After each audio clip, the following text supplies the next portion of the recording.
नमस्कार, स्वागत है मेरे इस क्लास में। इस क्लास में मैं आपको ट्वेल्थ के बातचीत के बारे में तथा बातचीत की जो पाठ है उसके लेखक के बारे में और बातचीत के पाठ से जो क्वेश्चन एग्जाम में पूछे जाते हैं उस क्वेश्चन को भी मैं यहाँ पर लिख दिया हूँ तथा एकदम अच्छी तरह से समझाऊंगा और इस तरह से समझाऊंगा कि आपके दिमाग में सेट हो जाएगा। और आप इस वीडियो को 2-3 बार देख लीजिएगा एग्जाम से पहले, जिससे आपके दिमाग में यह क्वेश्चन छप जाएगा। और जो मैं क्वेश्चन आप लोगों को बताने वाला हूँ या डायरेक्ट एग्जाम में जाकर के टकराने वाला है। बातचीत के चैप्टर में से 2-3 नंबर का आता है क्वेश्चन, 2 नंबरी में भी आता है और 5 नंबरी में भी आता है। तो जो 2 नंबरी में जो क्वेश्चन आता है उसमें से मैं आपको 2-3 क्वेश्चन कराऊंगा, जिसमें से 1-2 क्वेश्चन उसमें रहेंगे। तो मैं आज आप लोगों को बातचीत के बारे में जानकारी दूंगा। तो आप लोग बने रहिए हमारे वीडियो के साथ, वीडियो को पूरा देखिएगा। चलिए हम वीडियो को स्टार्ट करते हैं।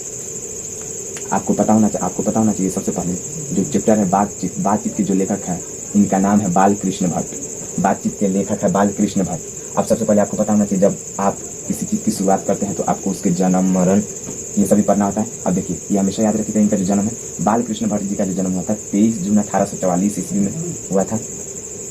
23 जून 1844 ईस्वी में इलाहाबाद में हुआ था। अब देखिए इसके बाद इनके माता और पिता, इनके माता का नाम था पार्वती देवी तथा पिता का नाम था बेनी प्रसाद भट्ट। इतना आप लोगों को याद कर लेना है। इनकी माता का नाम था पार्वती देवी तथा इनके पिता का नाम था बेनी प्रसाद भट्ट। अब देखिए इनका जो मृत्यु हुआ 20 जुलाई 1914 ईस्वी को। 20 जुलाई 1914 ईस्वी को। इतना तो आप लोगों को याद करना ही होगा। अगर आप 12th का एग्जाम दे रहे हैं तो इतना आप लोगों को याद करना होगा।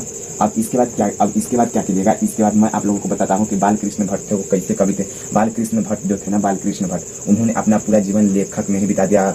मतलब कि लेखन का काम किया अपने पूरे जीवन काल में, बस सिर्फ लेखन का ही काम किया। उन्होंने कई पदों की रचना की, ग्रंथों और काव्यखंड और बहुत सारी कहानियां भी लिखी, जिसमें से उन्हें पुरस्कार भी दिया गया। कई कहानियों पर उन्हें पुरस्कार भी दिया गया। और बालकृष्ण भट्ट द्वारा लिखी गई ये कहानी है जिसका नाम है बातचीत। बातचीत कहने का मतलब बातचीत से आपके दिमाग में चल रहा होगा कि बातचीत जो हम आपस में बातचीत करते हैं उसी के बारे में इस पाठ में समझाया गया है। बातचीत का मतलब बालकृष्ण भट्ट जी का कहने का मतलब है कि इंसान बातचीत के जरिए लोगों में प्रिय हो सकता है, तथा बातचीत के जरिए उस मनुष्य की समाज में एक अलग इज्जत हो सकती है, एक अलग पहचान हो सकती है, तथा बातचीत के जरिए जो काम नहीं होने वाला है मनुष्य उस काम को भी सफल कर सकता है।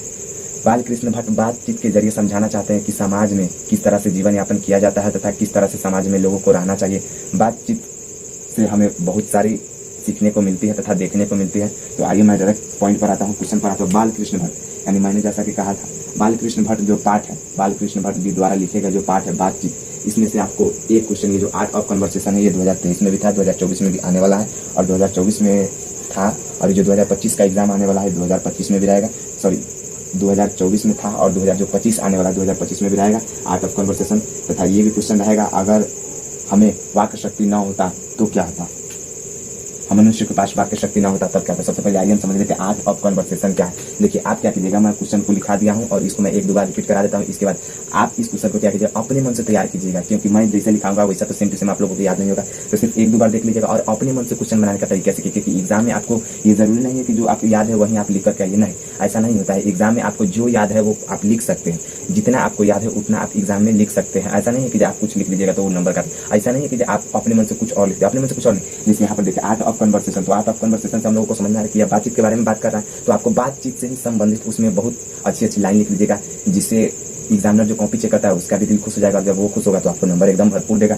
तो चलिए सबसे पहले हम लोग समझते हैं बातचीत करने की art of conversation. Art of conversation क्या है? क्वेश्चन इस तरह से भी दे सकता है आर्ट ऑफ कन्वर्सेशन क्या है, तथा क्वेश्चन इस तरह से भी दे सकता है आर्ट ऑफ कन्वर्सेशन किसे कहते हैं, तथा आर्ट ऑफ कन्वर्सेशन से आप क्या समझते हैं। मतलब क्वेश्चन का रंग, मतलब क्वेश्चन अलग अलग करके दे सकता है। सिर्फ आपको समझना है क्या यह आर्ट ऑफ कन्वर्सेशन के बारे में पूछ रहा है, बस सिर्फ आपको इतना पता है। उसके बाद आपका जवाब होना चाहिए बातचीत करने की कला को आर्ट ऑफ कन्वर्सेशन भी कहा जाता है। ये मैंने 2 नंबर का क्वेश्चन तैयार किया है। इसमें से अगर इस क्वेश्चन को आप वहां पर लिख करके आ जाते हैं एग्जाम में तो या 2 नंबर में क्वेश्चन पूछा जाता है, आपका 2 नंबर फिक्स है, 2 नंबर कोई नहीं रोकेगा। अगर इसमें आप अपने मन से कुछ ऑनलाइन भी बिठाना चाहते हैं तो आप बिठा सकते हैं।